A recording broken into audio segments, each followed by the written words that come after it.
नमस्कार, मैं हूं दीपाली राणा। आप देख रहे हैं मिड कैप मंत्रा। शुरुआत करेंगे इस वक्त की हेडलाइंस के साथ।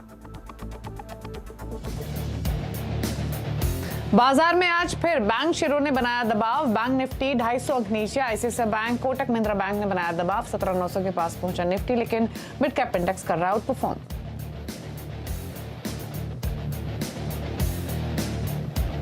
संवर्धना मदरसन ने जर्मनी की कंपनी एसएस को खरीदने का किया करार। कंपनी के चेयरमैन विवेक चांद सहगल ने सीएनबीसी आवाज से एक्सक्लूसिव बातचीत में कहा, सौदे से ईवी सेक्टर में आएगी मजबूती।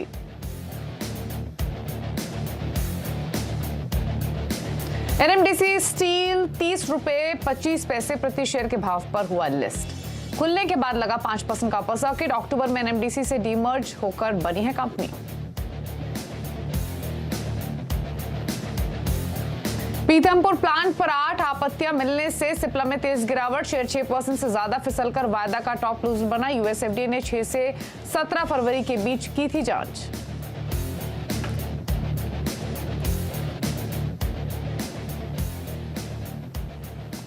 आप देख रहे हैं मिड कैप मंत्रा। और फर्स्ट हाफ में मार्केट कंसोलिडेट कर रहा था, लेकिन सेकंड हाफ में पिक्चर बदल चुकी है और अब बाजार दिन के निचले स्तरों पर आ चुका है। निफ्टी 17,900 के नीचे स्लिप होते हुए 17,890 पर ट्रेड कर रहा है। 56 अंकों की गिरावट डेज लो पर। यह प्रेशर जो एक्सटेंड हुआ है उसमें पूरा कंट्रीब्यूशन बैंक स्टॉक्स का है। दिग्गज बैंक निफ्टी डेज लो पर ट्रेड करते हुए आपको दिखाई देंगे। बैंक निफ्टी इनफैक्ट दिन के ऊपरी स्तरों से अगर आप कंपेयर करेंगे तो ऑलमोस्ट 400 पॉइंट फिसला है। अब 250 अंकों से ज्यादा की गिरावट के साथ डेज लो पर आ चुका है। 41,000 के लेवल को ब्रीच कर चुका है। मिड कैप्स सुस्ता रहे थे फर्स्ट हाफ में तो, लेकिन हरे निशान में होल्ड करने की कोशिश कर रहे थे। फिलहाल अगर आप रुझान देखेंगे मिड कैप्स का तो यहाँ पर मजबूती इनफैक्ट थोड़ी बढ़ी है। अब ये 100 अंक ऊपर आ चुका है, तो थोड़ी बाइंग आपको मिड कैप्स में देखने को मिल रही है। एक बार बैंक निफ्टी के कॉन्स्टिट्यूएंट्स आपको दिखाते हैं, निफ्टी के कॉन्स्टिट्यूएंट्स, और देखते हैं कि सबसे ज्यादा प्रेशर किन स्टॉक्स की ओर से आज के सेशन में आते हुए दिख रहा है।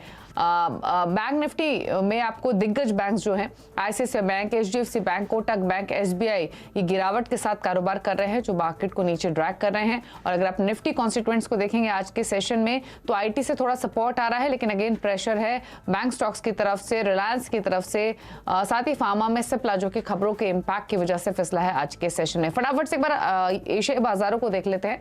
अमेरिका के बाजार तो बंद है, लेकिन फ्यूचर्स का कारोबार पर भी एक नजर डाल लेते हैं। एशियन मार्केट्स को देखेंगे तो हरे निशान में ट्रेडिंग हो रही है। सेंट्रल बैंक की जो मीटिंग थी चाइना में, वहां पर रेट्स में कोई बदलाव नहीं हुआ। उसके बाद हल्की बाइंग आपको एशियन मार्केट्स में दिखाई देगी। बहुत ज्यादा तेजी नहीं है, लेकिन हल्की बढ़त के साथ कर रहे हैं कारोबार। अमेरिका के फ्यूचर्स सुस्त है, आज अमेरिकन मार्केट्स बंद हैं। तो ऐसे में अब तक हुआ क्या है मार्केट में, वो आपको आपके सामने लेकर आते हैं बाजार की अब तक की बड़ी बातें। तो पहली बड़ी बात तो दिन के निचले स्तरों पर बाजार अब आकर ट्रेड कर रहा है। निफ्टी दिन के ऊपरी स्तरों से 100 अंक फिसलकर अब ट्रेड करते हुए बैंक निफ्टी 41,000 के स्तर को तोड़ चुका है। ऊपर से करीब 400 अंक नीचे बैंक निफ्टी आया है। 250 अंकों से ज्यादा की गिरावट देखने को मिल रही है। वहीं अगर आप बड़े बैंक स्टॉक्स देखेंगे तो वो भी प्रेशर डाल रहे हैं मार्केट्स पर। साथ ही आज के सेशन में अगर पॉकेट्स देखेंगे तो oil and gas, energy, realty, यहां पर गिरावट हावी है। खरीदारी देखने को मिल रही है फार्मा में, ऑटो में, आईटी स्टॉक्स में खरीदारी है। मिड कैप्स में फर्टिलाइजर्स, ऑटो एंसिलरीज और चुनिंदा केमिकल स्टॉक्स तेजी के साथ कर रहे हैं ट्रेड। प्रकाशगावा.com के प्रकाश गावा हमारे साथ मौजूद हैं। गावा साहब नमस्कार, स्वागत है आपका। पहले तो बताइए इंडेक्स पर आपकी राय। ऊपरी स्तर उससे हल्का तो हो रहा है, डेज लो पर आ चुके हैं, क्या व्यू रिमेनिंग सेशन के लिए निफ्टी बैंक निफ्टी पर? एक तो मैं आपको बता दूंगा कि मेरे पीसीआर को प्लीज रिक्वेस्ट है कि आपकी जो आवाज आ रहा है क्रैक हो रहा है, तो उनको ध्यान देने के लिए एक। और दूसरा, मैंने जो समझता हूँ कि रोज प्रोग्राम करता हूँ तो आपने क्या पूछा होगा। तो निफ्टी 17,894 पर ट्रेड कर रहा है। यहाँ पर जो लो लगा है आज का, लगता है मुझे ठीक है, क्योंकि एक फॉल्स ब्रेकआउट है, फिर एक बाउंस मिलना चाहिए, जगह अच्छी है बाउंस मिलने की। अगर ऐसा कुछ होता है पॉसिबल है कि 17,920 तक जा सकता है निफ्टी इस कैंपेन में। बैंक निफ्टी में वैसा ही लगता है, लो लेवल में ज्यादा गिरावट हुई है। जो सेटअप है उसके हिसाब से लगता है यहाँ पर ज्यादा गिरावट बाकी नहीं है। ट्रेड कर रहा है 40,910। अप मिलेगा तो 41,000 मिलेगा, लेकिन स्ट्रक्चर वीक है, इतना कह सकते। तो स्ट्रक्चर थोड़ा वीक है, प्रेशर थोड़ा और एक्सटेंड हो सकता है, यही पॉसिबिलिटी दिख रही है। तो ऐसे में स्टॉक स्पेसिफिक ट्रेड्स ढूंढते हैं। मिड कैप्स में थोड़ा एक्शन है भी। तो गावा साहब कौन से 2 ट्रेड्स निकाले आपने? जैसे कॉल वो है मुथूट फाइनेंस। यहाँ पर एक अपूर्ण नजर आता है मुझे, 989 का ट्रेड कर रहा है। 984 का स्टॉप लगाकर चले तो पॉसिबल है कि 1,000 टारगेट देख सकते हैं। फिर उसके बाद देखेंगे 1,000 कहाँ जाता है, लेकिन फिलहाल 1,000 पॉसिबल है मुथूट फाइनेंस में। दूसरा स्टॉक जो मुझे पसंद है इस वक्त वो है वोल्टास। यस, ब्रेकआउट है, अप मूव है। और इसमें लगता है अब ट्रेड करा है 875 जोन्स पर, पॉसिबल है कि 900 की तरफ जा रहा है, 900, एक दो दिन लग सकते हैं उसके लिए। स्टॉप होगा 865 वोल्टास। ओके तो वोल्टास डेज हाई पर कारोबार करते हुए 2.5% ऊपर, यहां तेजी का ट्रेड आप ले सकते हैं। 875 के मौजूदा लेवल्स हैं, तो ये गाबा साहब ने आपको ट्रेड सजेस्ट किए हैं। लेकिन मिड कैप्स का हाल अब आपको दिखाते हैं। इंडेक्स तो 1/4% से ज्यादा की बढ़त के साथ दिन के ऊपरी स्तरों के आसपास आकर अब कारोबार कर रहा है, लेकिन स्टॉक्स देखेंगे तो यहां पर एक्शन है तेजी का। आईटी स्टॉक्स लेकर आते हैं सबसे पहले, जहां पर शानदार तेजी देखने को मिल रही है। सोनाटा सॉफ्टवेयर 10% ऊपर है, हैप्पीएस्ट माइंड में 6% की मजबूती, जेंसर 3% ऊपर, परसिस्टेंट सिस्टम में भी 3% की मजबूती। फार्मा स्टॉक्स में खरीदारी, सिप्ला पे हालांकि एक न्यूज इंपैक्ट है, लेकिन बाकी pharma stocks mid cap small caps में तेजी में है। Fortis health care hospital space से 2.5% ऊपर, लिंकन फार्मा 5% ऊपर, न्यूलैंड लैबोरेटरीज लगातार चला। पिछले हफ्ते भी हमने गाबा साहब से स्टॉक पर राय ली थी, आज भी 3% ऊपर है। ऑटो एंसिलरी पैक में मजबूती है।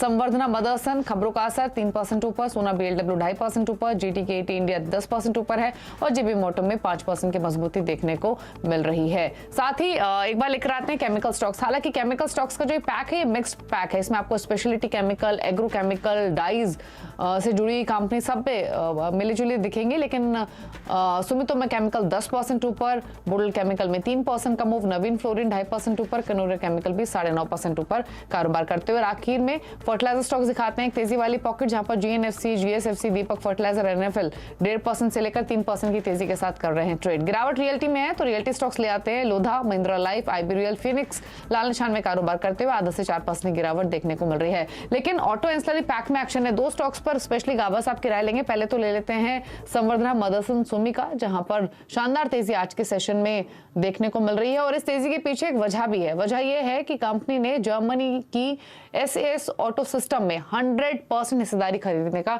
करार किया है, इसीलिए स्टॉक आपको 3% ऊपर दिखाई दे रहा है। जो पूरी डील हुई है वो करीब 54 करोड़ यूरो के एंटरप्राइज वैल्यू पर हुई है और डील के बाद कंपनी के चेयरमैन विवेक चांद सहगल ने सीएनबीसी आवाज से एक्सक्लूसिव बातचीत में कहा कि इससे इंटीरियर और ईवी सेगमेंट को बूस्ट मिलेगा। क्या कहा उन्होंने इस डील पर, क्या कमेंट्स हैं, सुनिए। आई थिंक इससे क्या होगा कि मदरसन जो है एक्सटीरियर्स के अंदर में भी है, तो फ्रंट एंड मॉड्यूल्स और बैक एंड मॉड्यूल्स, प्लस हम ट्रक्स में भी हैं, कार्स में भी हैं, टू व्हीलर्स में भी हैं, तो अक्रॉस द वर्ल्ड हम इस बिजनेस को ग्रो कर सकते हैं।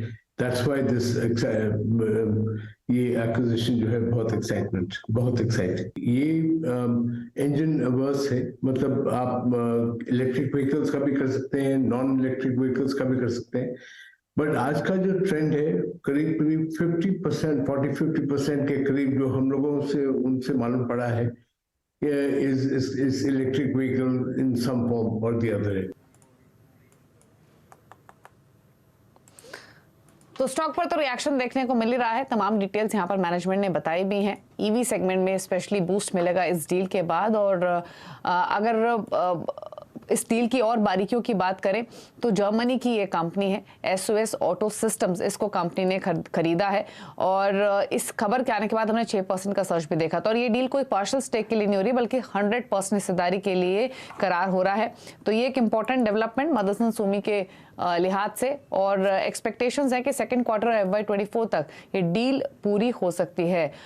एक्विजिशन डील जो हुई है ये लगभग 4,790 करोड़ के लिए हुई है और 100% स्टेक एसएस ऑटो सिस्टम में कंपनी एक्वायर कर रही है और जर्मनी की ये कंपनी है। अगर आप यूरोज में देखेंगे तो फिर 540 मिलियन यूरोज की ये डील है। तो ईवी कारोबार को बेसिकली एक बड़ा पुश मिलेगा, ये कंपनी का कहना है। फोर्शिया ग्रुप की ये कंपनी जिसे कंपनी ने एक्वायर किया है 100% स्टेक के लिए। अब देखना होगा कि कल ब्रोकरेज हाउसेस की ओर से क्या अपग्रेड्स आते हैं स्टॉक पर, लेकिन हाँ मैनेजमेंट काफी ऑप्टिमिस्टिक इस डील पर। और कैश और कर्ज यानी कुछ कैश इंटरनल एक्रूवल्स के जरिए कंपनी इस डील की फंडिंग करेगी और कुछ के लिए कंपनी डेट भी लेगी। गाबा साहब स्टॉक पर आपके कमेंट? मदरसन मुझे स्टॉक पसंद है। इनफैक्ट वो ये मुझे अभी लेवल्स मुझे ध्यान नहीं आ रहे क्योंकि स्टॉक में सॉफ्टवेयर में थोड़ा ग्लिच है, लेकिन यस मैंने थोड़ी देर लाइक ब्रेकआउट में खुला मदरसन और वहीं पर ट्रेड करा है करीब 82 जोन्स पर। तो पॉसिबल है कि 90-95 भी देखेंगे, लेकिन वक्त लगेगा। ब्रेकआउट तो मिला है, खाली सिर्फ इतना है कि स्टॉप थोड़ा डीप चाहिए क्योंकि 80 जोन से मिला है। स्टॉप अगर ध्यान करें तो फिर मेरे ख्याल से अप मूव ऑन है मदरसन में। Buy and hold yes, trade करा है 82.25 में। Buy and hold Samvardhana Motherson, ये गाबा साहब की राय। लेकिन गाबा साहब ऑटो पैक में एक स्टॉक पे और राय आपके चाहिए, वो है टीवीएस मोटर्स। ये अपनी चाल चला है पहले भी और अब भी, लगातार तेजी दिखाई, रिकॉर्ड हाइस छुए, थोड़ी करेक्शन आई, प्रॉफिट टेकिंग है और अब वापस अप मूव दिखाते हुए क्या व्यू, क्या करना चाहिए? होल्ड करें, प्रॉफिट्स ले ले, क्या अगले टारगेट्स? नहीं, होल्ड करना चाहिए बिल्कुल। ये स्टॉक हमने पिछले हफ्ते यूज चेक किया था, इसका रिव्यू दिया था। रिसेंट हाई करीब 1200 का, मैंने कहा था कि 1200 की तरफ अटैक करने के लिए जा रहा है, वो उसको वॉयलेट करने की कोशिश कर रहा है और वहां तक जा सकता है बिल्कुल। अभी नियर टर्म टारगेट अभी 1134 पे ट्रेड कर रहा है TVS motor, near term target 1150 का है, लेकिन स्ट्रक्चर के हिसाब से एक अप मिल सकता है। यहाँ पर स्टॉप होगा करीब 1130 का। यस, अब भी खरीदारी कर सकते हैं टीवीएस मोटर। एक और स्टॉक है गाबा साहब जो अपने हिसाब से चलता है, बाजार से कोई खास लेना देना उसे नहीं है, वो है सुमितोमो केमिकल का स्टॉक। 11% ऊपर है आज के सेशन में, 472 पर ट्रेड कर रहा है। इनफैक्ट मजबूत तो सुबह से ही था, लेकिन जहां से खुला वहां से तेजी और एक्सटेंड हुई है। ऑल्दो ये इन्वेस्टमेंट कैटेगरी का स्टॉक है, पर क्या व्यू आपके सुमितोमो केमिकल पर? बिल्कुल सही कहा आपने, ये इन्वेस्टमेंट कैटेगरी का स्टॉक है, ट्रेड कर रहा है 472 रुपए। सुमितोमो केमिकल बहुत ही स्ट्रॉन्ग, बहुत बढ़िया बार मिला है 430, 440, 440, 50 में, ये हर जगह पे अच्छा आपको मिला है। तो मेरे ख्याल से ले सकते हैं। 462 का स्टॉप लगाकर चले, पॉसिबल है कि आधे दिन में 490 देखने को मिल सकते हैं सुमितोमो केमिकल। ओके, 490 के टारगेट्स देखने को मिल सकते हैं। इसका अगर आप लाइफ हाई देखेंगे तो 540 के आसपास का है, लेकिन अच्छे मोमेंटम में ये स्टॉक। अच्छा गाबा साहब, खरीदारी तो आज आईटी में भी दिख रही है। सोनाटा सॉफ्टवेयर, न्यूलैंड लैबोरेटरीज माफ कीजिए फार्मा का है, लेकिन सोनाटा सॉफ्टवेयर के अलावा पर्सिस्टेंट सिस्टम में अच्छी बाइंग है, यहाँ तेजी देखने को मिल रही है। जेंसर टेक मजबूत है, एल&टी टेक सर्विसेज में भी मोमेंटम है। कोई ट्रेड यहाँ पे ठीक लग रहा है क्या? आईटी पैक में थोड़ी हरकत नजर आती है। सोनाटा सॉफ्टवेयर की बात करें, बीएम ने थोड़ा स्ट्रेच हो चुका है, बहुत बढ़िया अप मूव मिला है, आज करीब मेरे ख्याल से 10% अप है। तो मेरे ख्याल से अब भी अप मूव ऑन है, लेकिन मैं कहूंगा थोड़ा स्ट्रेच हो चुका है। परसिस्टेंस में यस एक बेटर ट्रेड है, यहाँ पर खरीदारी कर सकते हैं। ट्रेड कर रहा है 5076 पर। यहाँ पर जो स्ट्रॉन्ग सपोर्ट जोन है, जो ब्रेकआउट मिला है 4950 के मिला है, बस वहीं पर एक स्टॉप लगाकर चलें तो पॉसिबल है कि आते दिन 5200 भी देख सकते हैं परसिस्टेंट सिस्टम। ओके चलिए, तो ये सलाह आपके लिए परसेंटेज सिस्टम पर, डेज हाई पर ये भी कारोबार करते हुए। एक ब्रेक के लिए रुक रहे हैं, ब्रेक के उस पार कुछ खबरें, साथ ही खिलाड़ी नंबर 1 का अपडेट, जल्द वापस आते हैं।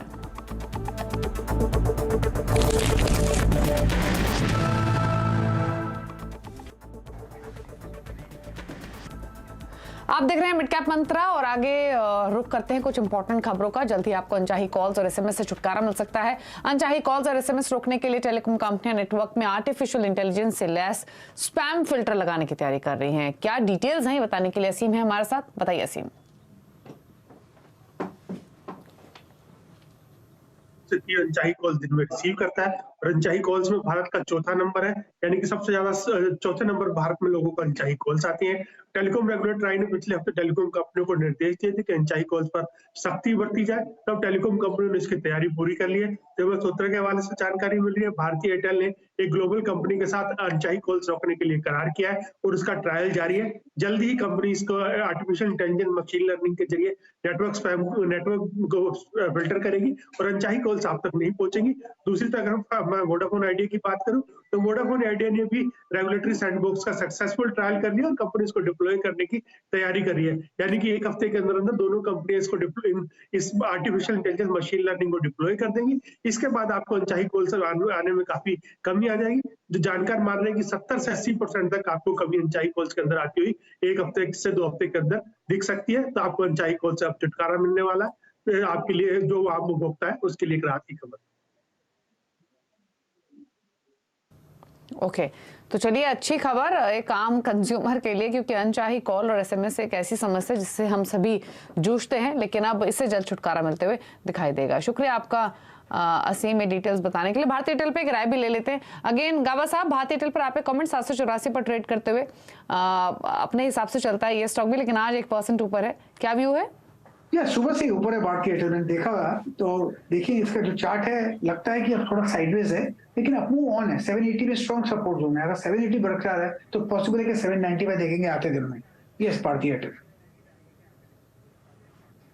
ओके चलिए, अब बात करते हैं खिलाड़ी नंबर 1 की अपडेट की। इस हफ्ते जो मुकाबला हो रहा है वो एलकेपी सिक्योरिटीज के रूपक डे, विघ्नहर्ता इन्वेस्टमेंट के विभोर वार्ष्णेय और मार्केट एक्सपर्ट राजन शाह के बीच में। और अगर अब तक के रिटर्न की स्थिति दिखाएं उससे पहले कुछ अपडेट्स दिखा देते हैं पोर्टफोलियो की। रूपक डे ने हिंडाल्को में प्रॉफिट बुक किया है 433.50 पर। यहाँ इनके टारगेट हालांकि 470 के थे। कैनरा बैंक एक सेल कॉल इन्होंने इनिशिएट की है, पोर्टफोलियो में ऐड किया है। ये ट्रेड 291.70 पर ट्रेड कर रहा है। जो टारगेट रहेंगे वो 272 के होंगे। स्टॉप लॉस आपको 297 पर मेंटेन करना है।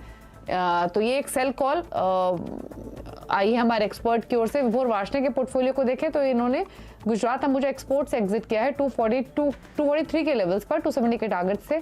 और साथ ही एफडीसी एक ट्रेड था विभोर के पोर्टफोलियो में जहां इन्होंने बाय कॉल दी थी। यहाँ भी प्रॉफिट्स बुक किए हैं 276 पर। लक्ष्य इनके जो थे वो 300 रुपए के थे। अब देख लेते हैं अब तक के रिटर्न की स्थिति क्या है। और रिटर्न की स्थिति के हिसाब से मुनाफे के मीटर में जो तीनों ही खिलाड़ी के बीच में मुकाबला है उसमें विभोर वार्ष्णेय अच्छे रिटर्न्स के साथ पहले दिन उन्होंने बाजी मारी है, लीड करते हुए 11.5% के रिटर्न्स लैंड कर रहे हैं। राजन शाह का पोर्टफोलियो 2.5% के रिटर्न दे रहा है। रूपक डे का पोर्टफोलियो नेगेटिव रिटर्न्स लैंड करते हुए। तो ये है फिलहाल खिलाड़ी नंबर 1 का अपडेट। रुक रहे हैं इसी के साथ एक ब्रेक के लिए। ब्रेक के उस पार आप देख सकते हैं न्यूयॉर्क कंपनी में आज हम बातचीत करेंगे एस्ट्रल के CFO हीरानंद सवलानी से। एक ब्रेक के बाद नमस्कार।